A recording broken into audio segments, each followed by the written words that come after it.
The penultimate episode of Marvel's Loki does a great job of keeping up the pace set by last week's final revelations. It displays impressive scale, ranging from stunning apocalyptic threats to tender character moments for both new and returning cast members. And while it may not move the overarching plot along to the same extent as Episode 4, it's an enjoyable ride and one of Loki's strongest episodes yet. Episode 5 opens in a spinning shot of a TVA hallway, a clever visual indicator that the organization's world has been turned upside down by the thrilling conclusion to last week's events. From here on, the show pleasingly wastes no time in revealing exactly what happens when one gets pruned. That all pruning victims are transported to an apocalyptic dumping ground means Loki is able to meet several more inventive variants of himself. Each has their own quirks and charms, and many pull inspiration from lesser-read pages of the comics, which will likely be particularly pleasing to long-term fans. Boastful Loki and Kid Loki have their moments over the course of the episode, but it's Richard E. Grant's classic Loki, with his enjoyably homemade-looking outfit, and the absurdity of alligator Loki that make a particularly strong impression over the course of the episode's 45 minutes or so. The chapter's one and only real fight scene makes great use of these variants, acting as a fun moment to showcase trickster abilities. A brief appearance from presidential Loki is brought to an amusing end via his best Captain Hook impression, with his hand bitten off by alligator Loki. All of these variants may be different from one another, but this scene quickly demonstrates that if there's anything we know, it's that you can't trust a Loki. If we've learned anything else over the past 4 weeks, it's that sometimes even Richard E. Grant comforting an alligator wearing a crown isn't the most bizarre thing to wrap your head around.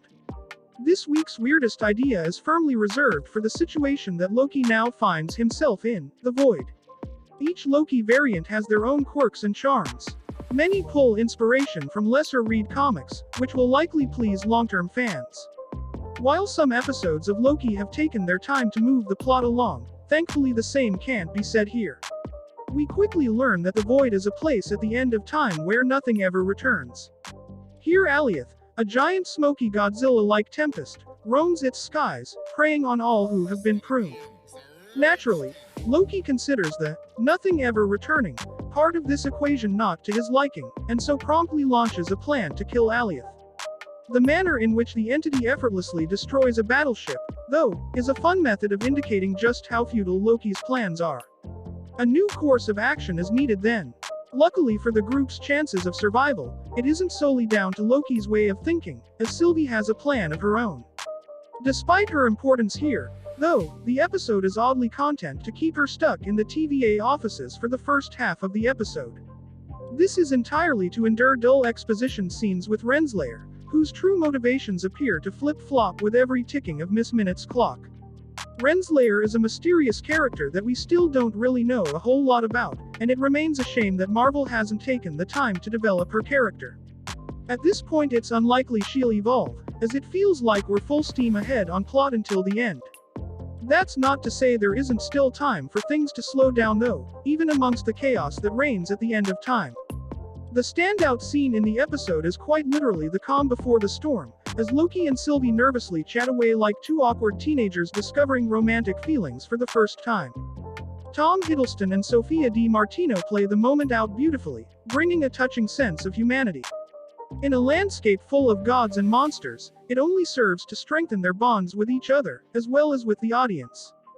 Talking of character bonds, it's a huge relief to see Owen Wilson return. As well as providing a second opportunity for him to supply some of his trademark dry comedy, which nicely offsets the darkness of the Void, it also grants Loki and Mobius the opportunity to say the proper goodbye that appeared robbed from us last week. It's with Sylvie then, that Loki must work with to bring an end to this story, and it's a real display of his growth as a character that he's now willing to firmly put his faith in another. Armed with the theory that Alioth is guarding whoever is truly behind the TVA, the duo combine their power to enchant the Gatekeeper. It's a visually impressive ending that peaks with the apparition of Asgard, underpinned by the ever-fantastic Natalie Holt score. As the dust settles and the smoke clears, we're still left with the big question of who is behind all of this. Episode 4's mysteries still remain, with the person behind the TVA's curtain still shrouded in mystery. The episode may move along with pace, but we're still not a whole lot closer to a conclusion. Sure, there have been some touching character moments and development along the way, but there still feels a lot left to do in next week's finale. With theories flying around the internet as to who the big bad may be, Loki is walking the same thin line that WandaVision did before a finale that left many viewers cold. Here's hoping Loki manages to end on a stronger note and deliver an ending as thrilling as the mystery weaved throughout deserves.